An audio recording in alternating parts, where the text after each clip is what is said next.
Hey everybody, so today we're reading The Lion, the Witch, and the Wardrobe. So I hope you enjoy. Chapter 1, Lucy Looks into a Wardrobe. Once there were 4 children whose names were Peter, Susan, Edmund, and Lucy. This story is about something that happened to them when they were sent away from London during the war because of the air raids. They were sent to the house of an old professor who lived in the heart of the country, 10 miles from the nearest railway station and 2 miles from the nearest post office. He had no wife, and he lived in a very large house with a housekeeper called Mrs. Macready and 3 servants. Their names were Ivy, Margaret, and Betty, but they do not come into the story much. He himself was a very old man with shaggy white hair, which grew over most of his face as well as on his head, and they liked him almost at once. But on the first evening when he came out to meet them at the front door, he was so odd-looking that Lucy, who was the youngest, was a little afraid of him, and Edmund, who was the next youngest, wanted to laugh and had to keep on pretending he was blowing his nose to hide it. As soon as they had said good night to the professor and gone upstairs on the first night, the boys came into the girls' room and they all talked it over. "We've fallen on our feet and no mistake," said Peter. "This is going to be perfectly splendid. That old chap will let us do anything we like." "I think he's an old dear," said Susan. "Oh, come off it," said Edmund, who was tired and pretending not to be tired, which always made him bad-tempered. "Don't go on talking like that." "Like what?" said Susan. "And anyway, it's time you were in bed." "Trying to talk like mother," said Edmund. "And who are you to say when I'm to go to bed? Go to bed yourself." "Hadn't we all better go to bed?" said Lucy. "There's sure to be a row if we're heard talking here."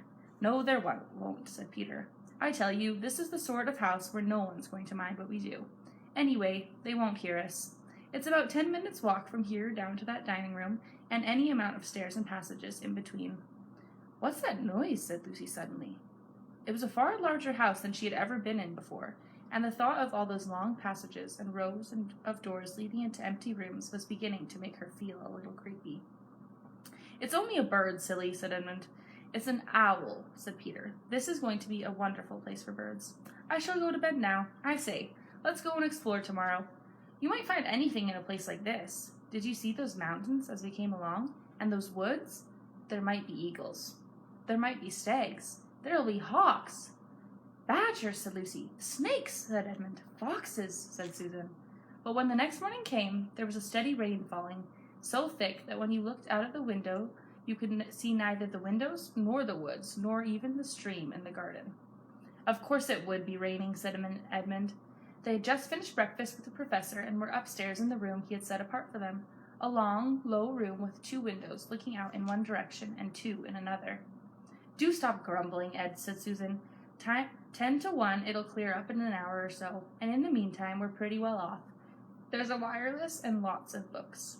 "Not for me," said Peter. "I'm going to explore in the house." Everyone agreed to this, and that was how the adventures began. It was the sort of house that you'd never seem to come to the end of, and it was full of unexpected places. The first few doors they tried led only into spare bedrooms, as everyone had expected that they would.